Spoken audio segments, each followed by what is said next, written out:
Hello, my name is Taya Wickersham, and today I'll be telling you about my comparative analysis between photoload and Brown's transects on two ponderosa pine sites in the Boise National Forest.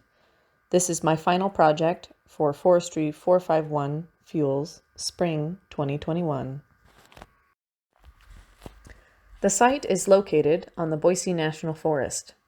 It is part of both the North Fork Boise Management and Middle Fork Boise Management areas.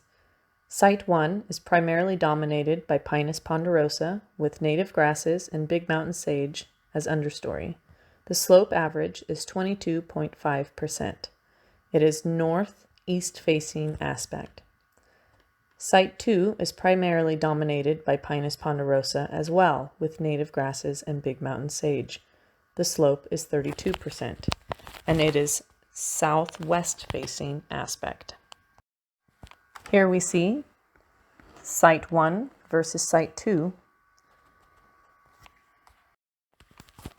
The management prescriptions for this site are listed as 3.2, which is active restoration and maintenance of aquatic, terrestrial, and hydrologic resources. 5.1, restoration and maintenance with emphasis on forest landscapes. And 4.1c, undeveloped recreation. Maintain unroaded character with allowance for restoration activities. This is obtained through the forest plan for the Boise National Forest. The approximate total size of the site, including the subsite, is 5 acres. Historical fire regimes for the area are estimated to be 13% lethal, 42% mixed of 1 or 2, and 45% non-lethal. Approximately 55% of the management area is moderate to highly departed from the historic fire regime, resulting in a somewhat higher patch size of higher intensity and severity. I had two main objectives for this project. The first was how much more effective will Brown's intercept fuel inventory method be compared to photoload? And will this vary between the two sites? I was also curious how much slope will affect the fuel loads between Site 1 and Site 2. Methods. For Brown's transects, they were measured along a 50 by 50 square. There will be 8 transects per plot. Fuels were measured in accordance to recommendations, with 1-hour fuels measured up to 6 feet, 10-hour fuels measured up to 15 feet, and 100-hour fuels measured up to 50 feet. I used a ruler to measure litter and duff. For photoload, I used the same transect lines that I used in Brown's. I took downward-looking photos every 10 feet on each transect line. For fire modeling, I will use Fuel Model 181 or Timber Litter 1 for my site.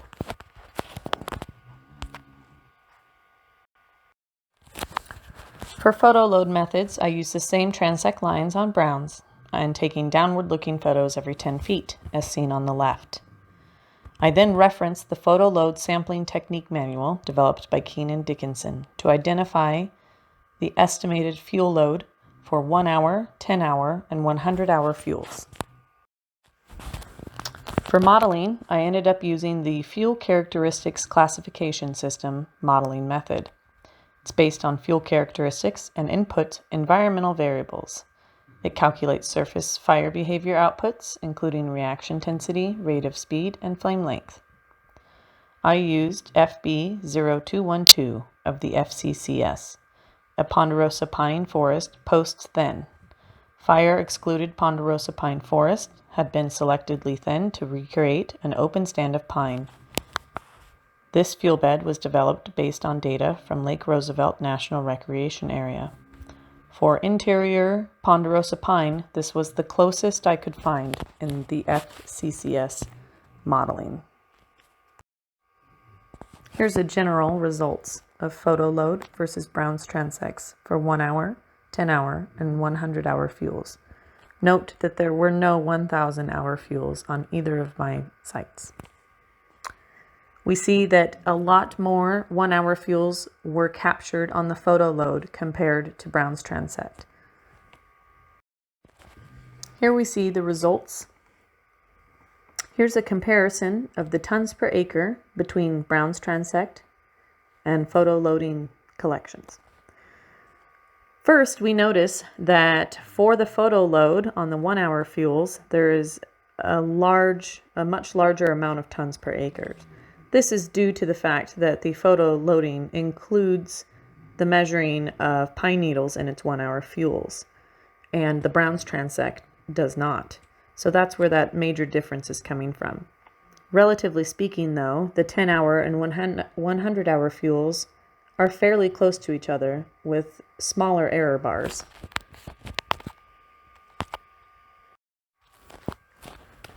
My main fire behavior question was if slope will be a factor in fire behavior. Is the difference in slope between the sites, plot 1 being 23% and plot 2 being 32%, affect the fire modeling outputs?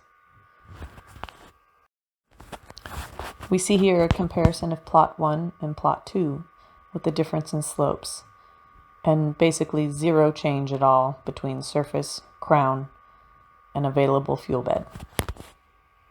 So slope does not affect. Here is the surface fire behavior report for plot 1 versus plot 2.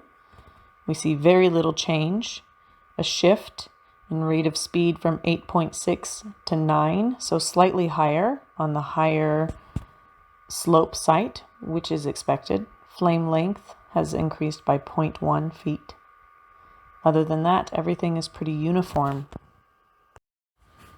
In summary, we find that photo load yielded larger tons per acre, as expected, with a larger surface area for recording volume, a 3 by 3 meter square, especially with the heavier litter layers of pine needles.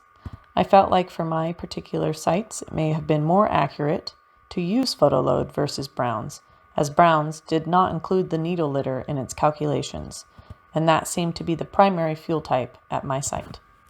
I did find that it was more difficult to estimate the tons per acre when grasses were present using the photo load technique. I feel as though I would recommend photo load as an easy, quick way to get fuel load estimates, but only for certain fuel model types such as mine, interior ponderosa pine, with little to no understory. The Brown's transect likely is more accurate for sites with heavier woody fuel types versus having needle litter as a primary fuel type. The Brown's transect was more consistent between both sites, which I agreed with visually, especially with the removal of pine needles from the equation.